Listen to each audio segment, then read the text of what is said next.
साथियों, आज हम भारत में आदिवासियों के खिलाफ, इस देश के पर्यावरण के खिलाफ, इस देश के वन संपदा के खिलाफ, इस देश के वनों के सुरक्षा के खिलाफ में संसद में पारित किए गए कानून के बारे में बात करेंगे।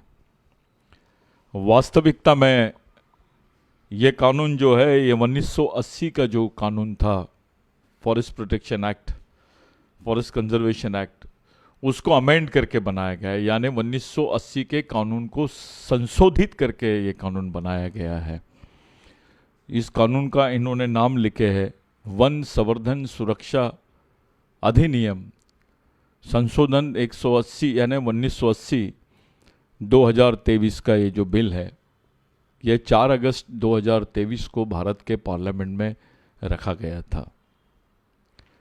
ये बहुत विवादित बिल था, यह विषय बहुत विवादित था। इसको राज्यसभा में डायरेक्ट रखने के बजाय वर्तमान भाजपा आरएसएस की सरकार ने इसको जेपीसी की तरफ फॉरवर्ड किया, जिसको जॉइंट पार्लियामेंट्री कमेटी बोलते हैं, संयुक्त संसदीय समिति। इस संयुक्त संसदीय समिति की तरफ ये जो बिल का प्रारूप दिया गया, उसमें जो संशोधन किए गए, उन संशोधनों को देखने के लिए, उसकी जांच करने के लिए जॉइंट पार्लियामेंट्री कमेटी को दी गई थी ये रिपोर्ट। हुआ ये कि बहुत ही कम समय में जॉइंट पार्लियामेंट्री कमेटी ने इस बिल के जितने संशोधन थे सरकार द्वारा, उसको मान्य कर लिया और ये बिल राज्यसभा में गया। ये राज्यसभा में जब पारित हो रहा था, तो इस बिल को लेकर किसी विपक्ष के आदमी ने एक लॉजिकल डिस्कशन इस संबंध में नहीं किया। किसी को समझ में नहीं आया और आदिवासियों को भी समझ में नहीं आया, क्योंकि उस वक्त पूरे आदिवासियों का ध्यान मणिपुर में था। जो मणिपुर की घटना थी, उस वक्त पूरे आदिवासी उससे स्तब्ध हो गए थे, जहां पर आदिवासियों को नंगा सड़क पे घुमाया गया, हमारी माँ बहनों को नंगा सड़क पे घुमाया गया, उनके खुलेआम गोली मारा गया, उनके घरों को आग लगा दी गई, उनके बच्चे उसमें जल गए, जिसकी रिपोर्ट इनको नहीं मालूम। सरकार ने बताया कि भाई ये घटना की हमको जानकारी नहीं थी। ऐसा कभी हो सकता है क्या कि सरकार को इस घटना की जानकारी ना हो? इस पर पार्लियामेंट में आदरणीय प्रधानमंत्री जी ने कुछ भी नहीं बोला। ये जितनी बातें हो रही है, उसी दरमियान ये जितनी बातें हो रही है, इसको समझते हुए मैं आपको बताना चाहता हूं कि इसी दरमियान ये बिल संसद में लाया गया और राज्यसभा में पास करके इसको देश की आदिवासी राष्ट्रपति, आदरणीय आदिवासी राष्ट्रपति के पास दिया गया और उस पर उन्होंने साइन किए और ये कानून के रूप में हमारे बीच में आया, जिसको फॉरेस्ट कंजर्वेशन एक्ट अमेंडेड 1980 2023 के नाम से जाना जाता है। यानी वन संवर्धन और सुरक्षा अधिनियम 2023 के रूप में इस कानून को हम जानेंगे। साथियों, ऐसा कानून जिसको भारत की प्रगति के रूप में इन्होंने देखा और प्रगति की बात करके संसद के पटल पर पास कराया। ये सच है कि वहां पर आदिवासी सांसद भी थे, ये सच है कि वहां विपक्ष के बाकी सांसद भी थे और विशेषकर कांग्रेस के भी सांसद थे। एक तरफ बीजेपी आरएसएस आदिवासियों के खिलाफ में बिल रखती है और ये लोग खामोश रहते हैं, हमको इनकी संदिग्धता नजर आती है इसमें। इस बिल का विरोध खुली तौर पे कहीं नहीं हुआ। कुछ इंटेलेक्चुअल से जो इस बिल के बारे में बात कर रहे हैं, क्योंकि मैं एक आदिवासी हूं, इस समाज में हमने पैदा हुए हैं, इस समाज के जीवन को हम समझते हैं और इन तकलीफ़ों से हम गुजरते हैं, इसलिए मुझे ऐसा महसूस हुआ। और जब इस बिल को पढ़ा गया और मैंने महसूस किया कि इस बिल ने आदिवासियों के पूरे वन भूमि के जो अधिकार है, जिस पर आदिवासियों की दावेदारी थी, उस भूमि के अधिकारों को पूर्णतः समाप्त कर दिया है। जो अधिकार आपको आपके पूर्वजों के संघर्ष से मिले थे, उनकी कुर्बानी से मिले थे, इसके लिए हजारों लाखों लोग मारे गए, इसके लिए कई क्रांतिकारी फांसी के तख्ते पर चढ़े। उनकी कुर्बानी का नतीजा था कि इस देश में आदिवासियों को भूमि अधिकार मिले। आदिवासियों की 80% जो जनसंख्या है वो वनों में रहती है, जंगलों में रहती है।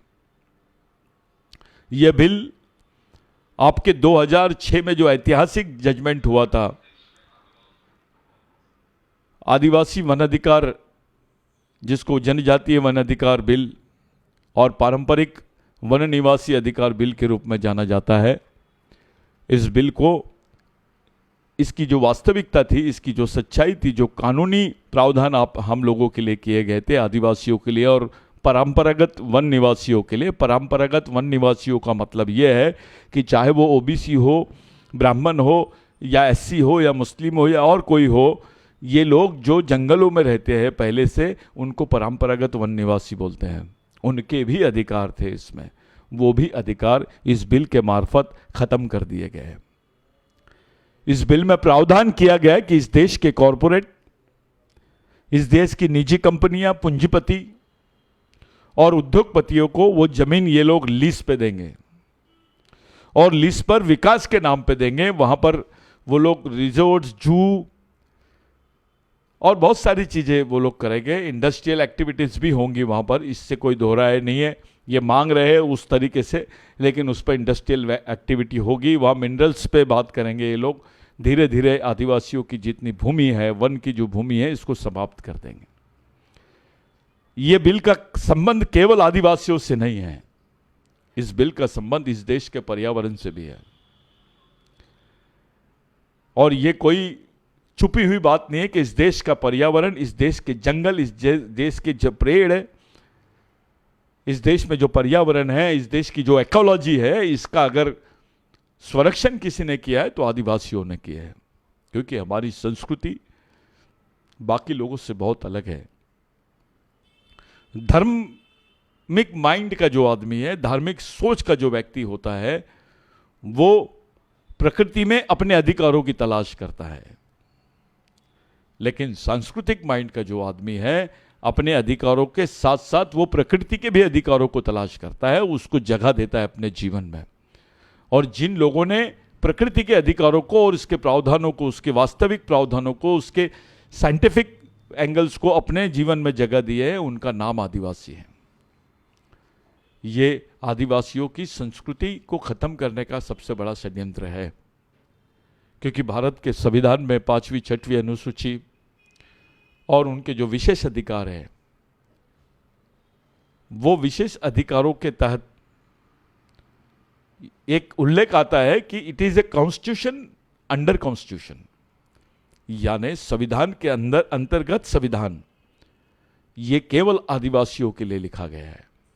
वो इसलिए लिखा गया है कि आदिवासियों के परंपरागत प्राचीन अधिकार इस देश की जमीन पर है, इससे कोई दोहराए नहीं है। इस देश का प्रधानमंत्री भी ये बात को नकार नहीं सकता है कि देश के मालिक आदिवासी है। आज दशहरे का दिन है, सब लोगों ने अपने अपने तरफ से स्टेटमेंट्स जारी किए। संघ प्रमुख जी ने भी, माननीय मोहन भागवत जी ने भी स्टेटमेंट दिया नागपुर के संघ भूमि से। उन्होंने देश की प्रगति की बात की, देश की प्रगति का व्याख्यान किया, उन्होंने उसको बखान किया, उस पर काफी खुश हुए वो। लेकिन उनके भाषण में आदिवासियों की दुर्गति मेरे को कहीं नहीं दिखाई दी, उसका कहीं जिक्र नहीं दिखाई दिया। इस देश की प्रगति अगर आदिवासियों की दुर्गति पर होती है तो आपको मानने हैं क्या?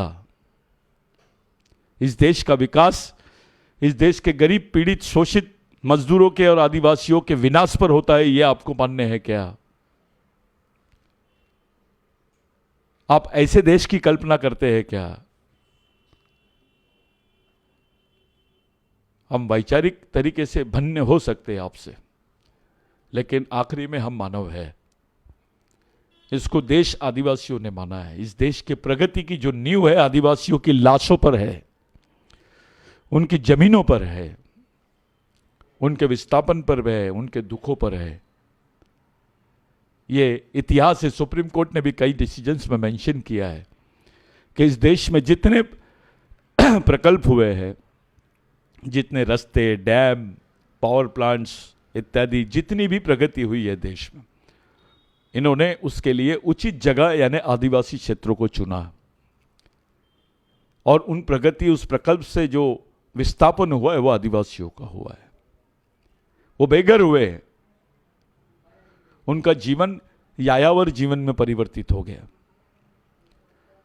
इतनी बड़ी कुर्बानी देश में कौन सा समाज दिया है, इस पर थोड़ी बात करें, इस पर चर्चा करें कि जिसने अपना पूरी कुनबे को ही तबाह कर दिया है, अपनी जमीन भी दे रहे हैं, बदले में उसका जो रिस्टोरेशन है, उसको जो मुबादला है, उसका पुनर्वसन है, उसकी परिस्थितियां देश का सर्वोच्च न्यायालय बता रहा है केवल 40% लोगों को ही पुनर्वसन का और बाकी चीज़ों का लाभ मिला है। आज भी 60% आदिवासी इस मांग के लिए जूझ रहे हैं। अगर आपकी सरकार है तो खुल के बात करिए इस पर। इस देश में दुख इस बात का है कि देश की प्रगति की चर्चा और आदिवासियों की दुर्गति की चर्चा, ये दोनों चीज़ों को देखा जाए तो केवल देश की प्रगति की चर्चा को सामने लाया जाता है, मीडिया में दिखाया जाता है, आदिवासियों की दुर्गति पे कोई चर्चा नहीं करता है। जो देश के मालिक है उसको देश का सब्जेक्ट नहीं बनने दिया गया, यह पहला षड्यंत्र है। आज बीजेपी आरएसएस में भी आदिवासी कार्यकर्ता काम कर रहे हैं। वो भी एक उम्मीद लगा के रखे हैं कि नहीं, आदिवासियों के लिए कुछ होगा। उनको इस बात का ज्ञान नहीं है कि उनके बाल बच्चों के साथ, उनकी आने वाली पीढ़ी के साथ, उनके जो परंपरागत अधिकार है, जो उनके प्राचीन सांस्कृतिक अधिकार है भूमि पर, उन अधिकारों को पूरी तरह समाप्त कर दिया गया है। इस एक्ट ने आदिवासियों के लिए जो कानून बनाए गए थे, जो बेसिक कानून बनाए गए थे, उन बेसिक कानूनों में जो एनवायरमेंटल प्रोटेक्शन एक्ट था 1986 का, 1986 का जो पर्यावरण सुरक्षा अधिनियम था, उसको भी खत्म कर दिया, उसको भी दरकिनार कर दिया। फॉरेस्ट कंजर्वेशन एक्ट जो 1927 में आदिवासियों के पक्ष में बनाया गया था, जो स्वतंत्रता के दरमियान अंग्रेजों ने आदिवासियों के पक्ष में बनाया। आज तो देश स्वतंत्र है, आप आदिवासियों के खिलाफ में कैसे कानून बनाते हो? अंग्रेज आदिवासियों को, उसके वन अधिकारों को परिभाषित करते हैं, आप वन अधिकारों की परिभाषा को ही बदल देते हैं, वनों की ही परिभाषा को बदल देते हैं। इस कानून ने इस देश के वनों की परिभाषा को बदला है, ये सच्चाई है। साथों साथ जो इंडियन फॉरेस्ट पॉलिसी है, जो 1952 में हम लोगों ने बनाया, 1952 में जो पॉलिसी बनी है इंडियन फॉरेस्ट पॉलिसी, उस पॉलिसी के खिलाफ में जाके ये बिल बनाया गया है। ये मैं नहीं बोल रहा हूं, देश के सभी इंटेलेक्चुअल्स, पर्यावरणवादी और साइंटिस्ट बोल रहे हैं, जो इस पे रिसर्च करते हैं, उन लोगों का कहना है। जो नेशनल फॉरेस्टेशन, जिसको वनीकरण बोलते हैं, राष्ट्रीय वनीकरण की जो नीति है 2000 में बनाई गई है, ये उसको भी खत्म करता है। स्टेट रिकॉग्निशन एक्ट 1956, इसको भी यह कानून खत्म करता है। पंचायत एक्सटेंशन एक्ट 1996, यानी ग्राम सभाओं के जो विशेष अधिकार आदिवासियों को दिए गए थे, इस एक्ट ने उसको समाप्त कर दिया है। इस एक्ट में कहीं भी उल्लेख नहीं है आदिवासी ग्राम सभाओं का, 5वीं 6वीं अनुसूचियों का। यह हो सकता है क्या कि बिगर आदिवासी क्षेत्रों के इस देश में वनों की परिभाषा या वनों की भूमि का आप मूल्यमापन भी नहीं कर सकते, आप उसका मोजनी भी नहीं कर सकते, उसको गिन भी नहीं सकते, क्योंकि आप जब जब आदिवासी क्षेत्रों में भारत के वनों को तलाश करते हो, हर 10 किलोमीटर के बाद आपको एक आदिवासी गांव मिलता है, चाहे वो फिर 50 लोगों का ही घर क्यों न हो, 50 घर ही क्यों ना हो। ये सच्चाई है। जब इस नीति को बनाया गया तब आदिवासियों की जीवन, उनके विस्थापन, उनकी तकलीफ, उनकी संस्कृति, उनके अधिकारों को दरकिनार कर दिया गया। इस बात का दुख है हमको। इसके साथ साथ जो पैसा एक्ट था उसको अमेंड कर दिया, जहां पे एनओसी जरूरी थी ग्राम सभाओं के, वहां परामर्श शब्द को इंट्रोड्यूस कर दिया गया। यह धोखा आदिवासियों के साथ किया गया।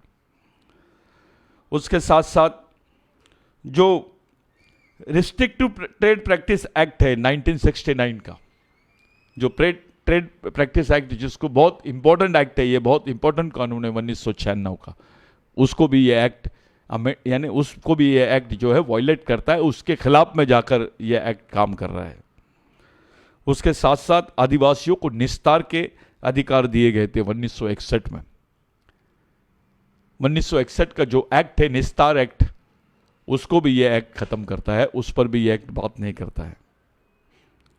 और उसके साथ साथ जो शेड्यूल एरिया का जजमेंट है, इस देश के सुप्रीम कोर्ट के बहुत सारे जजमेंट है, उसमें से समता का जजमेंट है।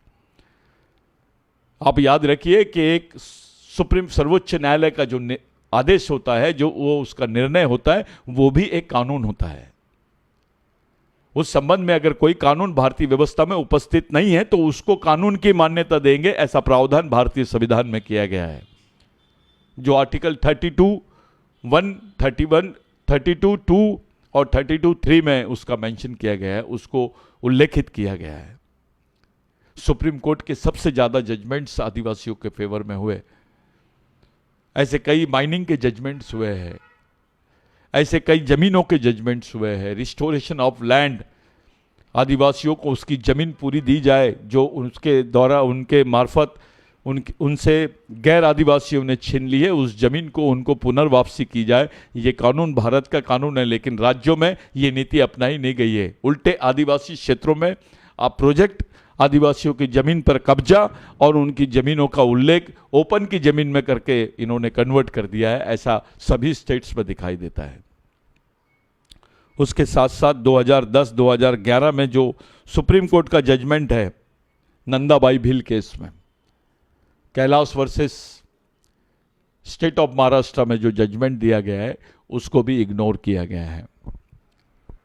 मैंने देखा आज सब लोग 22 तारीख को भगवान राम के मंदिर का प्रवेश, उसके उद्घाटन की चर्चा कर रहे हैं।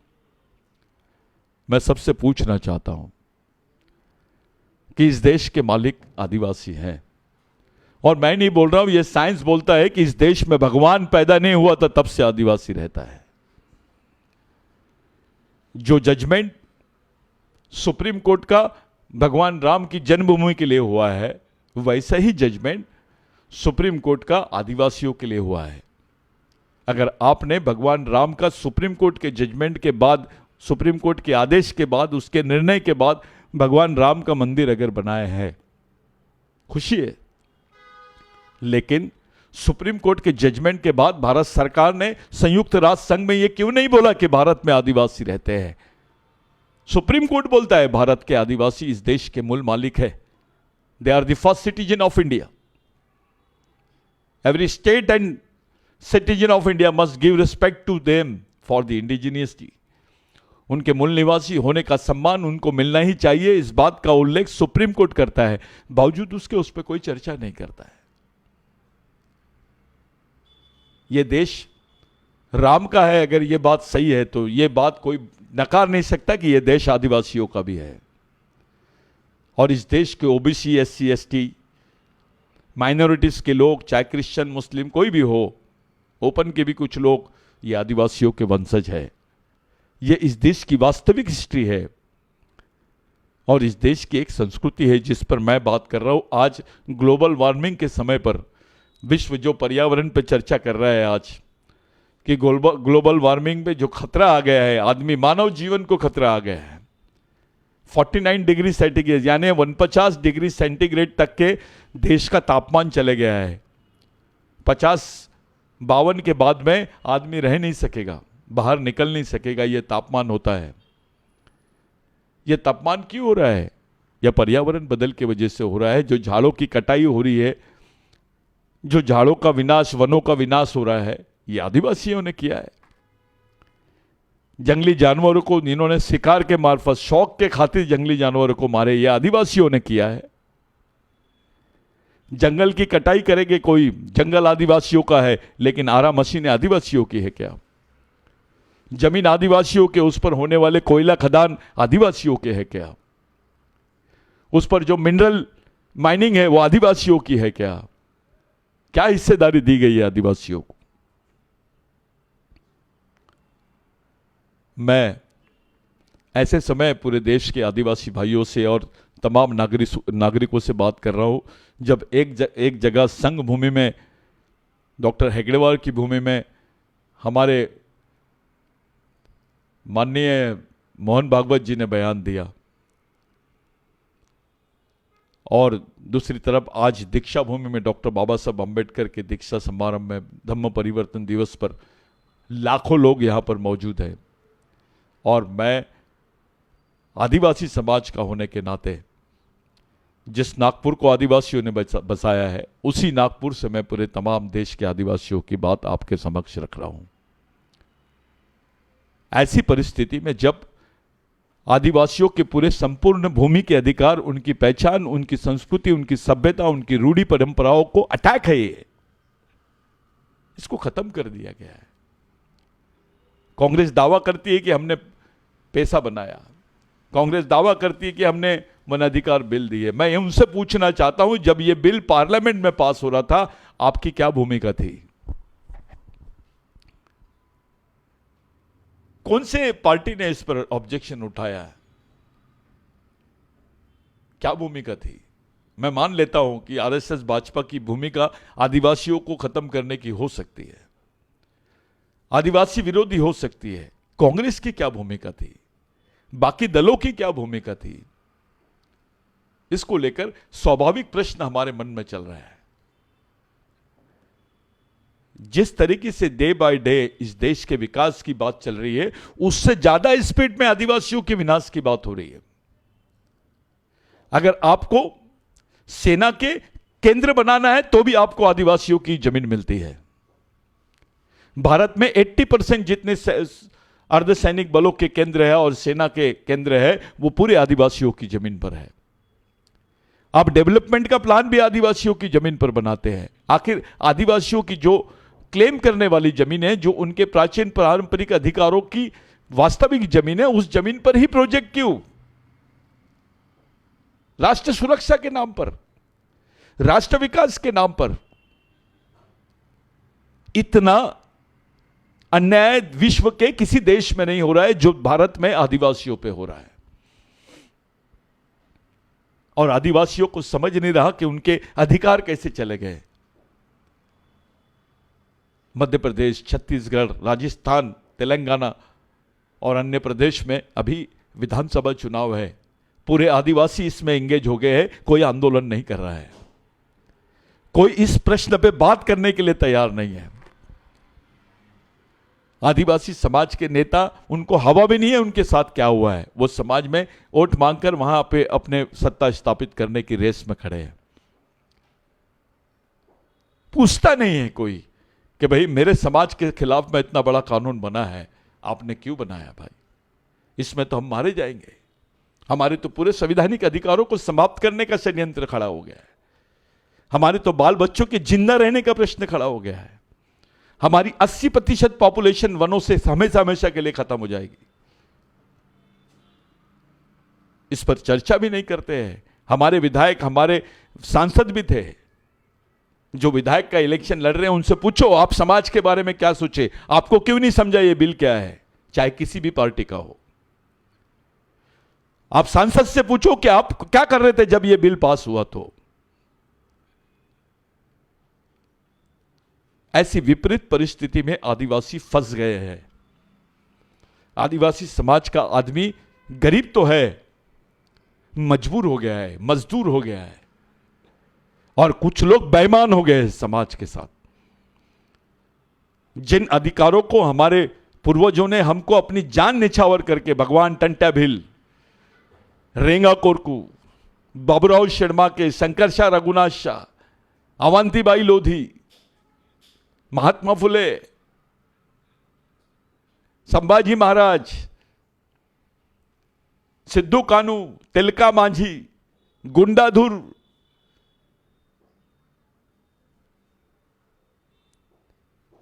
कुमरा भीमू, ऐसे कई हजारों आदिवासी शहीद हुए हैं। यह सच्चाई है कि इस देश में जमीन और जंगल की जो लड़ाई है, इसकी 70 से 80% लड़ाई केवल आदिवासियों ने लड़ी है। यह जो कानून पास हुआ है, इस कानून का अध्ययन अलग अलग लोग कर रहे हैं, लेकिन आदिवासी चुप है।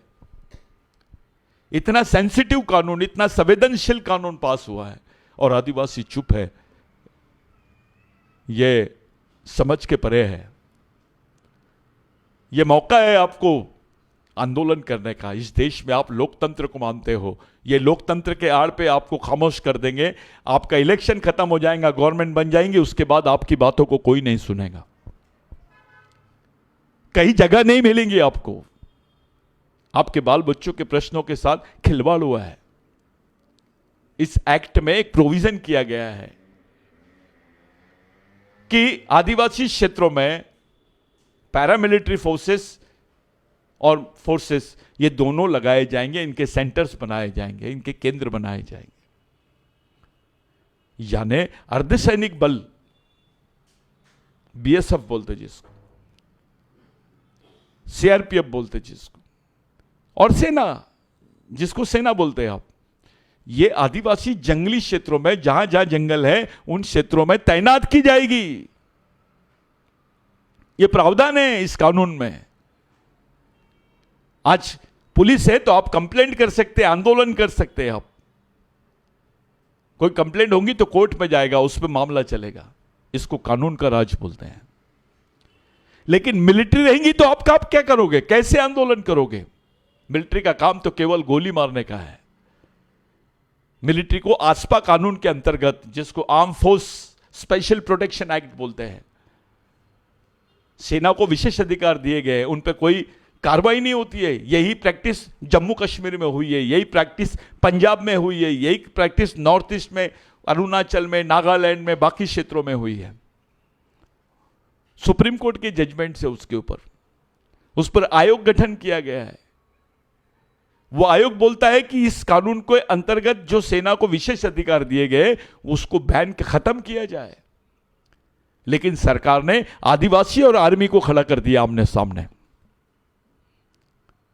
जब हमारा विस्थापन होगा इन क्षेत्रों से, जब आंदोलन हम करेंगे, तब हमारे सामने पुलिस नहीं आर्मी रहेगी। कैसे लड़ोगे आप? जो आर्मी ऑपरेशंस होते हैं उसके खिलाफ में क्या आवाज लगाओगे आप? आप विधायक होने के नाते बोल सकते हैं क्या आप? कोई विधायक अपनी पार्टी पॉलिसीज के खिलाफ में नहीं बात करता है। बिरसा ब्रिगेड का मिशन इस देश में आदिवासियों के बीच में एक विचारधारा का विस्तार कर रहा है, उनको वैचारिक रूप से संगठित करने की बात कर रहा है। इस देश के करीब करीब 400 जनजाति के आदिवासी भाई आज बिरसा ब्रिगेड के मिशन से जुड़े हैं। इस देश के 22 राज्यों में आदिवासी जनसंख्या के साथ बिरसा ब्रिगेड का कनेक्शन है। यह आदिवासी बचाओ आंदोलन, मिशन मध्य भारत, अब हमारे साथ जो ऑर्गेनाइजेशंस को हम लोग लिफ्ट करते हैं, उनको जो मदद करते हैं, उनको प्रशिक्षित करने, हमारे साथ में जो संगठन है जैसे JS हो गया, GSU हो गया, बाकी और संगठन है, ये संगठन भी हमारे ही संगठन है, हम ऐसा मानते हैं। क्या हालत है मध्य प्रदेश में? उन्हीं को टिकट दी गई पार्टियों की जो काम ही नहीं की है, जिनका समाज से कोई लेना देना ही नहीं है। आरक्षित सीटों पे ये काम, और गैर आरक्षित सीट जहां पर आदिवासी बहुल है, उन्होंने आदिवासियों के संबंध में कोई काम नहीं किया। ऐसे लोगों को भी टिकटें दी गई है। तो आदिवासी समाज के लोगों के सामने यह प्रश्न खड़ा हो गया कि हमने क्या करना चाहिए, किसका विरोध करना चाहिए, कैसे करना चाहिए, क्योंकि आने वाले समय बहुत डेंजर परिस्थिति आएगी। आप इससे अपने आप को भागा नहीं सकते हैं। आप ये चुनाव मत समझो, ये आदिवासियों के लिए चुनौती है। पूरे देश में सबसे ज्यादा विधानसभा सीटें आरक्षित मध्य प्रदेश में है। 5वीं अनुसूची के क्षेत्र मध्य प्रदेश में है। आज मध्य प्रदेश का आदिवासी जो डिसीजन लेगा वो पूरे देश के आदिवासियों को असर करेगा। हर विधानसभा में आदिवासियों की पॉपुलेशन, आदिवासियों की जनसंख्या 55% से 70% तक है। आपको कुछ नहीं करना है, अपने बाल बच्चों के लिए, अपने सामाजिक संवैधानिक अधिकारों के लिए जाके अपने समाज के पक्ष में एक विरोध प्रदर्शन करना है, वोट करना है। बिरसा ब्रिगेड के मार्फत, आदिवासी विचार मंच के मार्फत इस कानून के खिलाफ में सुप्रीम कोर्ट में भी हम लोग गए हैं। आपकी स्वीकृति बहुत जरूरी है। पूरे प्रदेश में हम लोग सिग्नेचर कैंपेन चलाने वाले हैं। राजस्थान में भी सिग्नेचर कैंपेन चलेगा, छत्तीसगढ़ में भी सिग्नेचर कैंपेन चलेगा, मध्य प्रदेश में तो चलेगा ही चलेगा, और तेलंगाना में भी चलेगा, क्योंकि ये हमारे जिंदा रहने का प्रश्न है। 6 महीने अगर ये कानून इस देश में लागू हो गया तो आदिवासी को अस्तित्व उनके इतिहास के साथ खत्म हो जाएगा। आप भी खत्म होंगे, आपका इतिहास भी खत्म हो जाएगा। ये शुरुआत आदिवासियों से हो रही है। ओबीसी को लगता है कि उसको वो बच जाएगा, लेकिन वो वेटिंग लिस्ट में है। दलित को लगता है वो बच जाएगा, वो भी वेटिंग लिस्ट में है।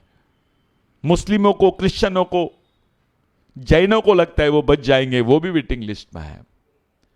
और तकलीफ इस बात की है कि जो बुद्धिजीवी वर्ग है, जिसको आप ब्राह्मण बोलते हैं, वो जानकर भी नहीं जानना चाहता है। आप एक बात को ध्यान में रखिए, कॉरपोरेट और पूंजीवाद के पास में धर्म और आपकी मानवता और आपके प्रश्न गिरवे रहते हैं। ये जो पॉलिटिक्स है, ये उसी पूंजीवाद और कॉरपोरेट की तरफ जा रही है, जहां हमारी अस्मिता, हमारे प्रश्न, हमारा दुख और हमारा धर्म सब गिरवी रहता है। वो लोग केवल इसका उपयोग करते हैं। हर आदमी खतरे में है। आदिवासी समाज के मार्फत प्रदेश और बाकी देश के सभी लोगों को हम अपील करते हैं कि इस लड़ाई में आदिवासियों का साथ दो। याद रखिए, अगर आदिवासी जिंदा रहेंगे तो जंगल जिंदा रहेगा, पर्यावरण जिंदा रहेगा। अगर जंगल और पर्यावरण नहीं रहेंगे तो देश नहीं रहेगा। आदिवासी केवल पर्यावरण, जल, जमीन, जंगल की बात अपने खुद के लिए नहीं करते हैं, वो देश के लिए भी करते हैं। इस बात का एहसास हमको होना चाहिए। पर्यावरण, जंगल 1927 के बाद गवर्नमेंट ऑफ इंडिया ने टेक ओवर करी।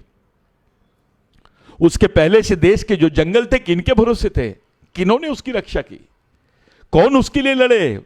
अंग्रेजों से लड़े, बाकी जमींदारों से लड़े, बाहरी लोगों से लड़े, उपनिवेशवादी लोगों से लड़े। कौन लड़ा?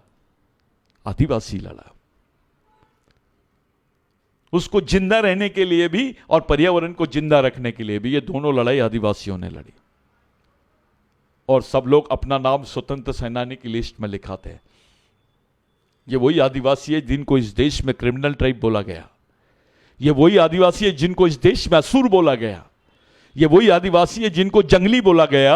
ये वही आदिवासी है जिनको अभी ये लोग वनवासी बोल रहे हैं, जो वास्तविकता में इस देश के मालिक है। गोंड वन, कोल वन, भील वन के जो मालिक है।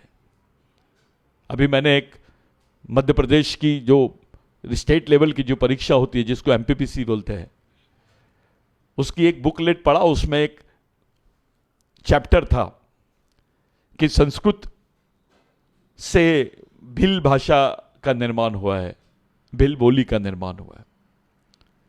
हमारे भिल साथी, चाहे बारेला हो, बिलाला हो, भील हो, गावित हो, और कोई भी जितने भील है,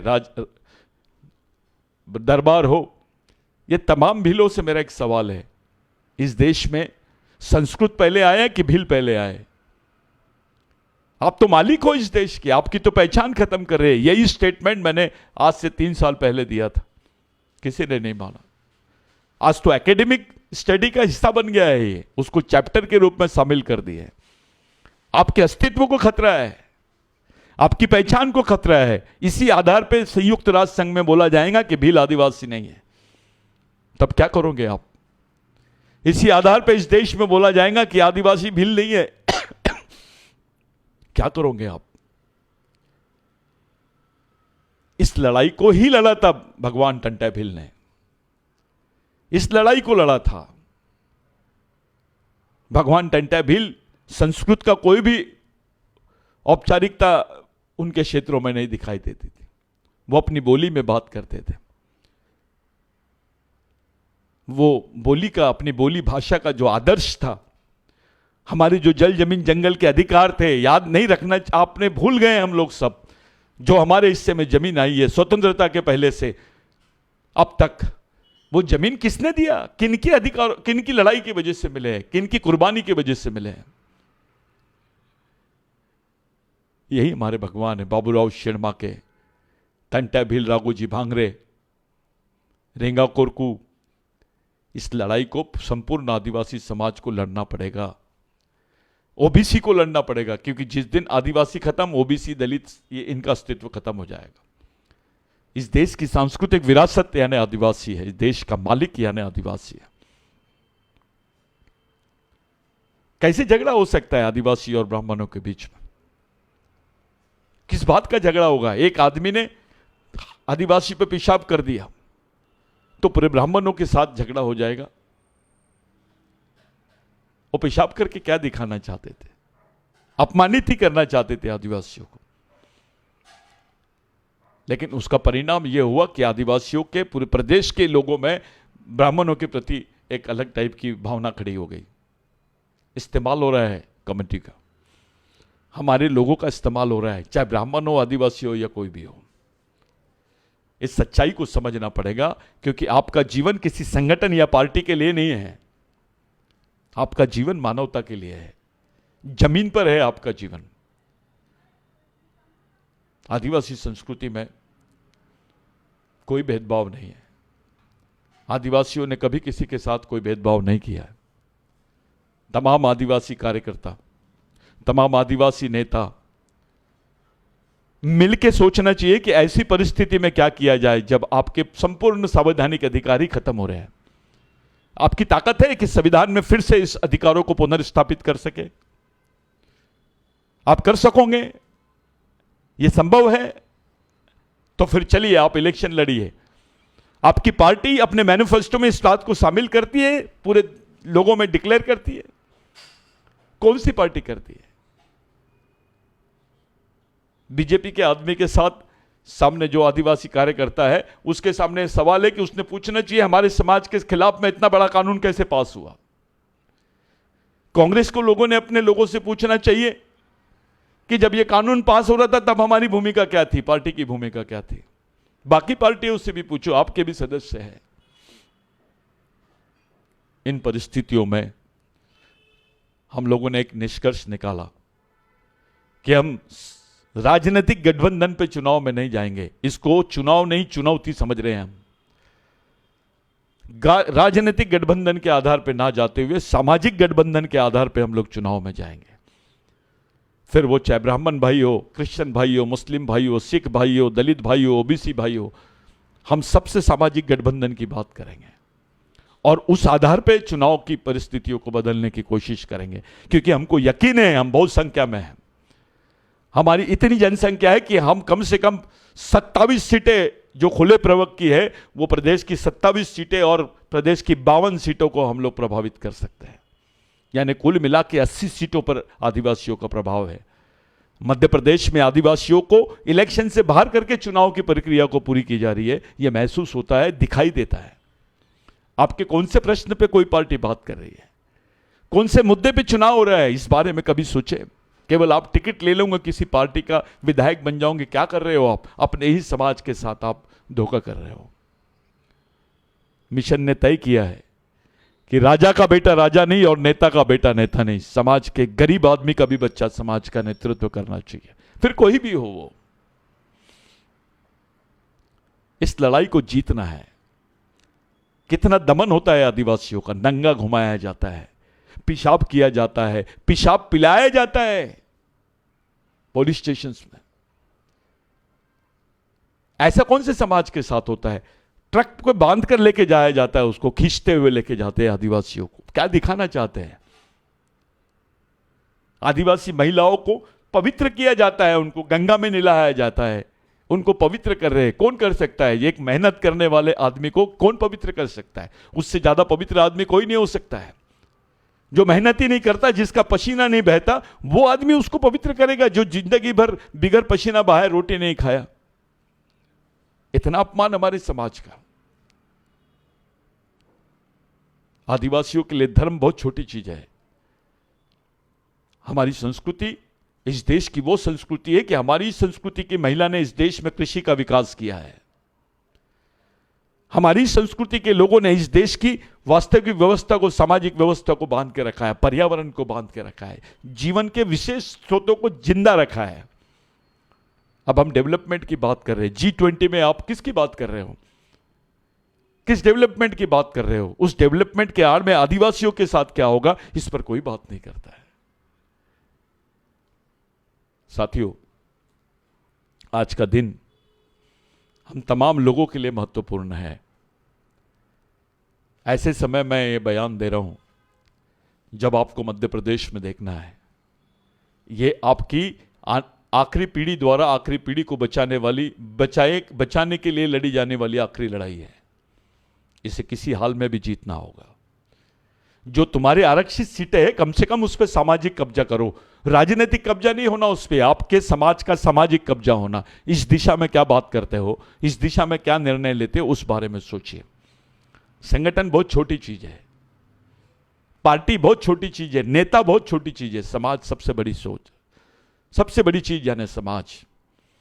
संविधान में आपके अधिकार पार्टी की वजह से नहीं है, नेता के वजह से नहीं है, संगठन के वजह से नहीं है। आपके जो अधिकार संविधान में, वो समाज की वजह से है। और आज आपका समाज खतरे में है। इस वास्तविकता को समझे बगैर आप अगर नहीं जाओगे तो आप अपने ही बच्चों के लिए कब्र खोदोगे। आप अपने ही बाल बच्चों के लिए, आने वाली जनरेशन के लिए कब्र खोद दोगे। जिन अधिकारों को हमको मिले हैं, हम ले तो नहीं सकते उसको स्थापित तो नहीं कर सकते, कम से कम बचा तो लिया जाए। फिर कोई टंटा भेल नहीं आएगा, फिर कोई रेंगा कोरको नहीं आएगा, फिर कोई बाबूराव शर्मा के नहीं आएगा, कोई शंकरशाह रघुनाथ शाह नहीं आएगा, अवंतीबाई लोधी नहीं आएंगी, या अन्य जितने महापुरुष है वो नहीं आएंगे, बिरसा मुंडा नहीं आएगा, बाबा साहब नहीं आएगा, जयपाल मुंडा नहीं आएगा। एक नई सोच के साथ आपको समाज का नेतृत्व करना पड़ेगा, क्योंकि आज कोई भी आपके फेवर में नहीं है। कम से कम आप तो अपने समाज के फेवर में जाइए। जहां सभी लोग आपके समाज के अधिकारों को अनदेखा करते हैं, आपको दरकिनार कर रहे हैं, वहां कम से कम आप तो अपने समाज के साथ खड़ी रहिए। जिस समाज ने आपको पहचान दिया, अधिकार दिया, जीवन दिया, जमीन दिया, जंगल दिया, उस समाज के अस्तित्व को खतरा है। आज इस देश के पर्यावरण को खतरा है। यह संभावना बहुत कम है कि इस बिल के खिलाफ में देश के बाकी लोग बात करें, बाकी बुद्धिजीवी लोग बात करें। इसलिए क्योंकि सबको ऐसा लगता है कि जंगल का अगर प्रश्न है तो आदिवासियों का प्रश्न है। अरे आदिवासियों को तो है।